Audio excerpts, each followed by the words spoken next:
We will now hear from the gentleman from Florida, Mr. Donalds. You are now recognized for 5 minutes.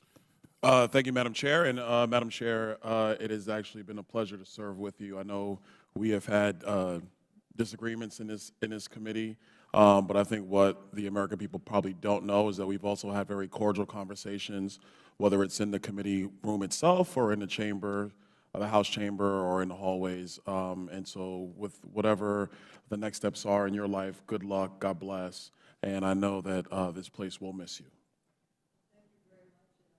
Please, we were able to honor all of your requests for hearings. I appreciate that as well. Thank you so much, Thank you. Madam Chair. I seem to be slotted in this hearing, and it's kind of an appropriate time. Obviously, Florida has been a topic of conversation.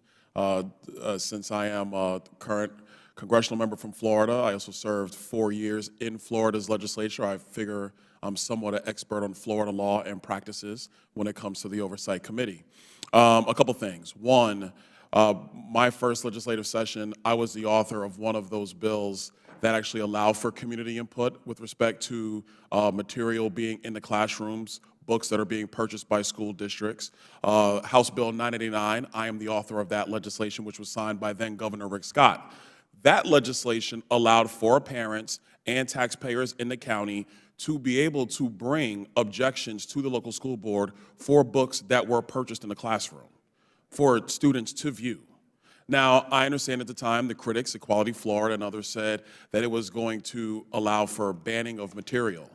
But the truth is, the merits of the bill, the actual process of the bill, because I was there when the rulemaking was done, is that there is a systematic approach for every district to take in public comment about material that is going to be purchased by the school district. And then the school district is the one that goes through the purchasing decisions of said material.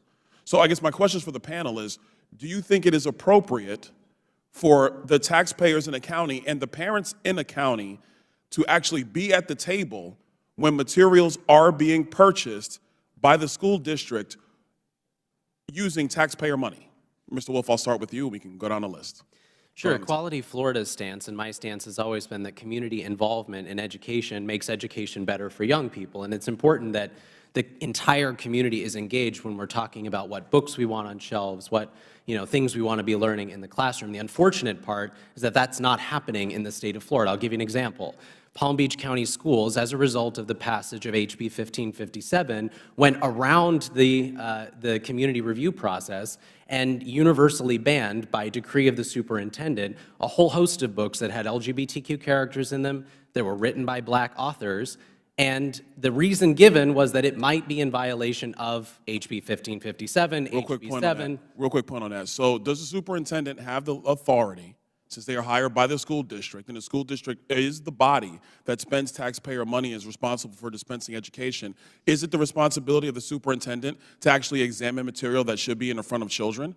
Doesn't the superintendent have the responsibility to examine material and make the determination whether it is suitable for a child, let's say, who's 8 years old or 10 years old? Well, I would argue that you just contradicted yourself. I did not contradict myself, Mr. Wolf. I'm saying that the superintendent also has that ability. It can't be either the superintendent does it by decree or the community gets input. I would argue that superintendents do a lot of things by decree, not just in Florida, but across the country.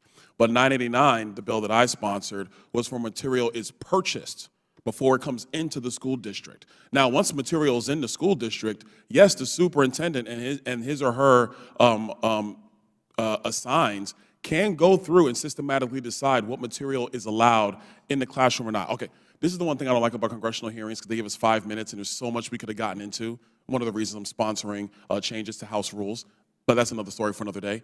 I do want to come quick to the essence of the hearing. The violence that has been exhibited against people from the LGBTQ community is horrendous, and it is obscene, and it should not be tolerated. We were actually in a somewhat similar hearing yesterday on a somewhat similar topic.